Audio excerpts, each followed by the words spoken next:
একটা কথা বলি, যে গুনাহটা মানুষ লুকিয়ে করে, সেই গুনাহটাই মানুষকে ভেতর থেকে সবচেয়ে বেশি ভেঙে দেয়।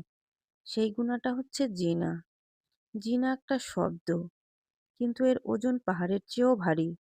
হয়তো সেই সময় শয়তান ফিসফিস করে বলেছিল, একবারই তো, কেউ জানবে না। কিন্তু আজ নীরব রাতের অন্ধকারে একলা থাকলে বুকের ভিতর কেমন একটা আগুন জ্বলে ওঠে, চোখ ভিজে যায়, মনটা কেঁপে ওঠে। আর প্রশ্ন আসে, আল্লাহ কি আমাকে আর মাফ করবেন না? শুনুন, এই প্রশ্নটাই প্রমাণ করে আপনি এখনো হারিয়ে যাননি। কারণ যে অন্তর একদম মরে যায় সে কখনো ক্ষমা চায় না। আল্লাহ বলেন, হে আমার বান্দা, তুমি যত বড় গুনাহই করো না কেন, আমার রহমত তার চেয়েও বড়। আপনি কি জানেন, জিনার মতো কবিরা গুনাহ থেকেও খাঁটি তওবা করলে আল্লাহ শুধু ক্ষমাই করেন না, বরং সেই গুনাহকে নেকিতে বদলে দেন। হ্যাঁ, আল্লাহ এতটাই দয়ালু।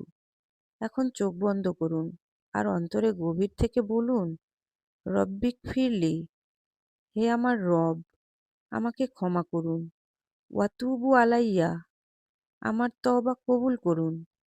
ইন্নাকা আংতাত তাওয়াবুর রহিম, আপনি তো বারবার ক্ষমা করেন, আপনি তো পরম দয়ালু। এই দোয়া বলার সময় চোখের পানিটা পড়ে যেতে দিন, কারণ এই অশ্রুই আজ আপনার সবচেয়ে বড় সাক্ষী।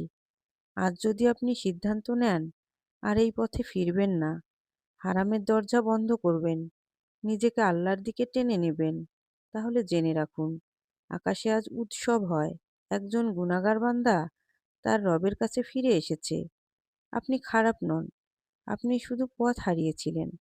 আজ সেই পথটা আবার খুলে গেছে। আল্লাহর দিকে ফিরে আসুন, আজই, এখনই, কারণ আল্লাহ ভাঙ্গা মানুষকেই সবচেয়ে বেশি ভালোবাসেন।